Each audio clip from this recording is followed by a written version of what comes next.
विद्यार्थी मित्रांनो, आज आपण इयत्ता 10वीच्या विषय इतिहासामध्ये 5व्या प्रकरणाची सुरुवात करणार आहोत. प्रसार माध्यमे आणि इतिहास. म्हणजे आपल्याला या प्रकरणामध्ये प्रसार माध्यम आणि त्यांचा जो काही इतिहास आहे तो इतिहास आपल्याला जाणून घ्यायचा आहे. म्हणजे या प्रकरणामध्ये जे काही प्रसार माध्यम होती त्या प्रसार माध्यमांची माहिती तर आपल्याला मिळवायची आहेच, पण त्याचबरोबर त्या प्रसार माध्यमांचा जो काही इतिहास आहे तो इतिहास सुद्धा आपल्याला जाणून घ्यायचा. बघा, या पाठाच्या सुरुवातीलाच तुम्हाला विचार करण्यासाठी एक गोष्ट दिलेली आहे. ती गोष्ट काय आहे बघा, की मुघल काळात बिहारमध्ये दुष्काळ पडल्यानंतर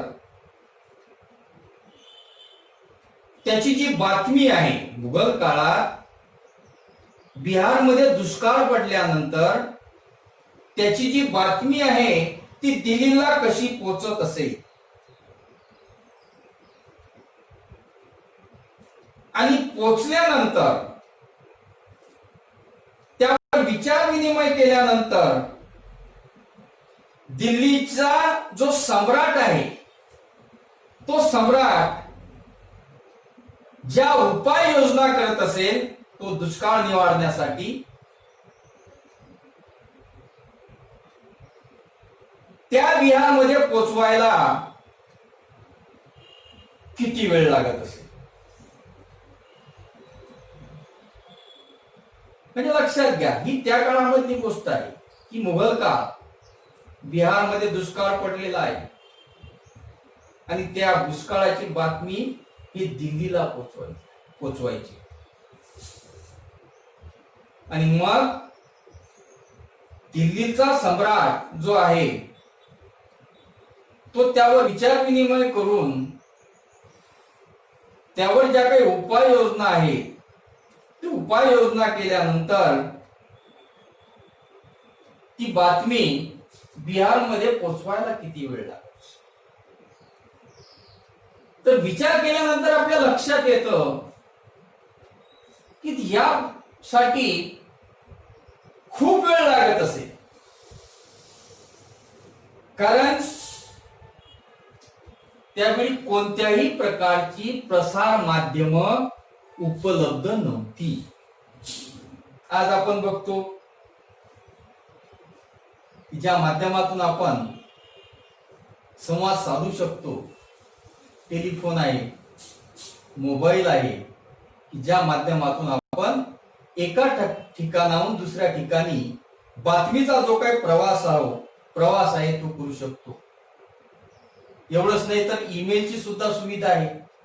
या ईमेलच्या सुविधेच्या माध्यमातून सुद्धा आपण निश्चितपणे हे जे काही बातमीचे जे काही प्रवास आहे तो प्रवास निश्चितपणे करू शकतो. पण त्यावेळी अशा प्रकारची कोणतीही साधन उपलब्ध नव्हती. टेलिफोन उपलब्ध नव्हता, मोबाईल उपलब्ध नव्हता, किंवा ही ईमेलची जे काही सुविधा आहे ती सुविधा सुद्धा उपलब्ध नव्हती. आणि मग साहजिकच एका ठिकाणाहून दुसऱ्या ठिकाणापर्यंत जर बातमी पोहोचवायची असेल तर निश्चितपणे त्याला खूप वेळ लागत असावा. मग ही जी प्रसार माध्यम आहे, ही प्रसार माध्यम कशी निर्माण होत गेली, किंवा एका ठिकाणाहून दुसऱ्या ठिकाणी बातमी पोहोचवण्याची जी सुरुवात आहे ती सुरुवात कशी झाली, या सगळ्यांचा इतिहास आपल्याला या ठिकाणी अभ्यासायचा. म्हणजे ही प्रसार माध्यम कशी निर्माण होत गेली आणि एका ठिकाणाहून दुसऱ्या ठिकाणी बातमी पोचवायची जी सुरुवात आहे ती सुरुवात कशी होत गेली याचा अभ्यास आपल्याला या प्रकरणामध्ये करायचा. हे जे प्रसार माध्यम आणि इतिहास जे प्रकरण आहे या प्रकरणाचा आढावा आपण 5 मुद्द्यांच्या आधारे घेणार आहोत. त्यामध्ये 5.1 हा जो मुद्दा आहे त्यामध्ये आपल्याला प्रसार माध्यमांची ओळख बघायची आहे. 5.2 हा जो मुद्दा आहे त्यामध्ये आपल्याला प्रसार माध्यमांचा इतिहास बघायचा आहे. 5.3 जो मुद्दा आहे त्यामध्ये आपल्याला प्रसार माध्यमांची आवश्यकता बघायची आहे. 5.4 हा जो मुद्दा आहे त्यामध्ये आपल्याला प्रसार माध्यमाद्वारे मिळणाऱ्या जे काही माहिती आहे त्या माहितीचं चिकित्सक आकलन कसं केलं जाते हे आपल्याला या मुद्द्यामध्ये जाणून घ्यायचं आहे. आणि 5.5 हा जो मुद्दा आहे या प्रसार माध्यमांशी संबंधित जे काही व्यावसायिक क्षेत्र आहे त्या व्यावसायिक क्षेत्रांचा आपल्याला अभ्यास करायचा आहे. या 5 मुद्द्यांच्या आधारे आपण या प्रसार माध्यमांचा जो इतिहास आहे तो इतिहास जाणून घेण्याचा प्रयत्न आपण करणार.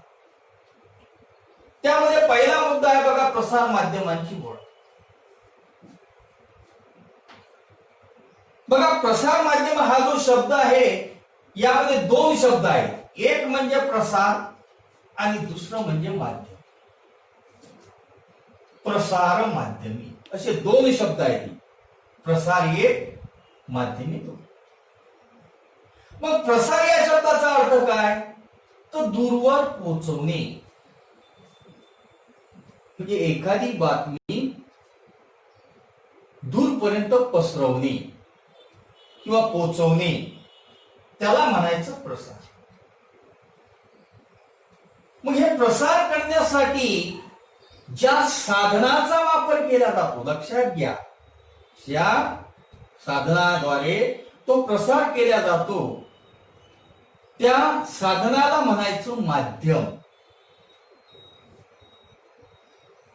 ज्या माध्यमाने किंवा ज्या साधनाच्या साहाय्याने तो प्रसार केला जातो त्याला म्हणायचं माध्यम.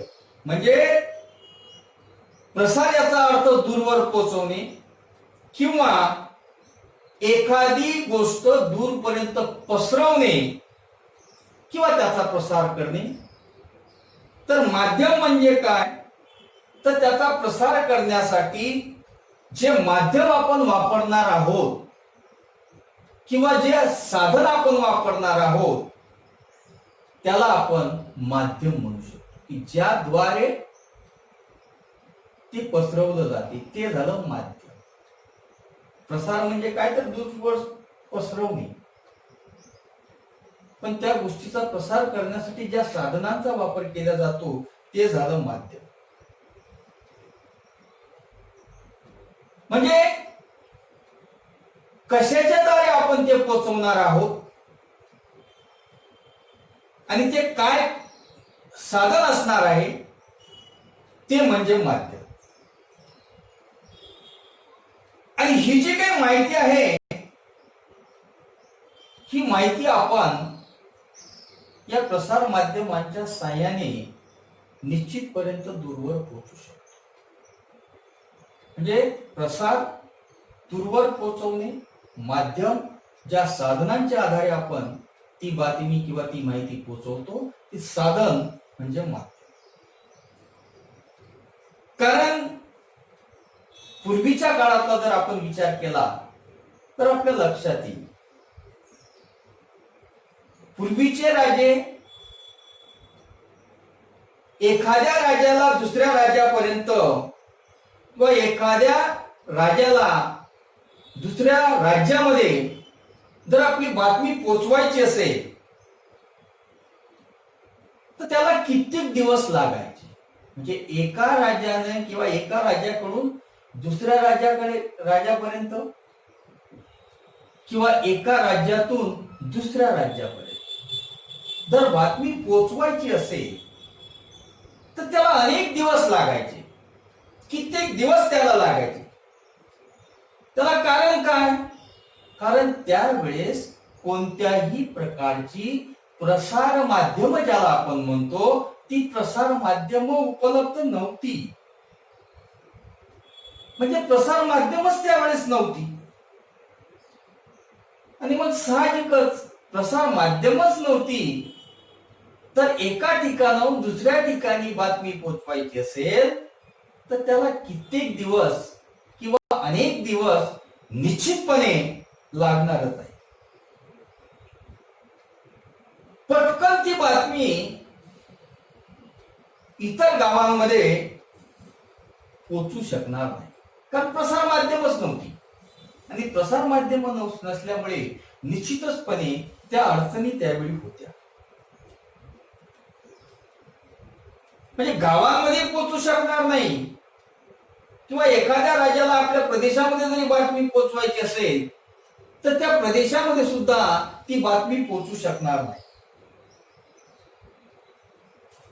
मग आता हे असं जरी असलं तरी पूर्वीच्या काळी माहिती पोहोचवण्यासाठी काही गोष्टींचा वापर केला जायचा. म्हणजे जरी प्रसार माध्यम नव्हती, मग बातमीचा जो काही प्रवास आहे तो प्रवास काही थांबलेला नव्हता. जरी प्रसार माध्यम नव्हती तरी पूर्वीच्या काळी एका ठिकाणाहून दुसऱ्या ठिकाणी बातमी जर पोहोचवायची असेल तर निश्चितपणे काही गोष्टींचा वापर केला जायचा. मग त्यामध्ये पहिली गोष्ट काय, तर दवंडी पिटवणी.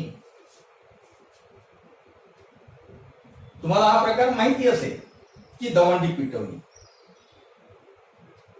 म्हणजे गावामध्ये जर एखादी बातमी पोहोचवायची असेल, काही माहिती पोहोचवायची असेल तर पूर्वी गावामध्ये अशा प्रकारची जी दवंडी आहे ती दवंडी पिटवली जायची. आजही सुद्धा आहे.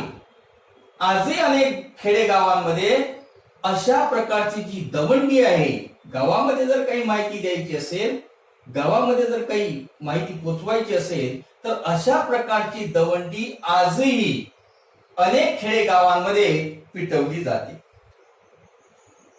मग काय आहे हा दवंडीचा प्रकार? कोणीतरी एखादा व्यक्ती हा हलगी वाजवतो. हलगी हा प्रकार तुम्हाला माहिती आहे. कुणीतरी एखादा व्यक्ती हलगी वाजवतो आणि ती हलगी वाजली की लोक सावध होतात. कारण खेडेगावामध्ये अशा प्रकारची एक लोकांची मानसिकता झालेली, काहीतरी दवंडी पिटते आहे, हलगी वाजते आहे, म्हणजे काहीतरी एखादी बातमी आपल्यासाठी आहे. मग त्या एखाद्या व्यक्तीने ती हलगी वाजवली की लोक सावध होतात आणि मग नंतर त्याला जी काही माहिती द्यायची आहे तो ती माहिती देतो. जो काही त्याला निरोप सांगायचा आहे तो निरोप देतो, पण कसा देतो? तोंडी देतो. म्हणजे दवंडी पिटवायची, हलकी वाजवायची, लोकांना सावध करायचं आणि त्याला जे काही माहिती द्यायची आहे, जो काही निरोप द्यायचा आहे तो तोंडी त्याला द्यायचा. आणि ही प्राचीन काळापासून चालत आलेली पद्धत आहे. म्हणजे लोकांपर्यंत जर माहिती पोहोचवायची असेल, लोकांपर्यंत काही निरोप पोहोचवायचा असेल तर या दवंडीच्या माध्यमातून पूर्वीच्या काळापासून तो निरोप पोहोचवला जायचा. म्हणजे हा एक प्रकार दवंडी पिटवण्याचा. म्हणजे इतरांपर्यंत माहिती पोहोचवण्याचं एक माध्यम म्हणून पूर्वीच्या काळी या दवंडीकडे पाहिलं जायचं. त्याचबरोबर कधी कधी एका व्यक्तीकडून दुसऱ्या व्यक्तीकडे किंवा दुसऱ्या व्यक्तीकडून तिसऱ्या व्यक्तीकडे अशा पद्धतीनं सुद्धा तोंडी प्रवास होत होता. म्हणजे एका व्यक्तीला एखादी गोष्ट माहिती झाली तो दुसऱ्याला सांगायचा, दुसऱ्याने ती गोष्ट ऐकल्यानंतर तो तिसऱ्याला सांगायचा. म्हणजे अशा पद्धतीनं सुद्धा हा बातमीचा जो काही प्रवास आहे तो प्रवास पूर्वीच्या काळी निश्चितपणे आहे.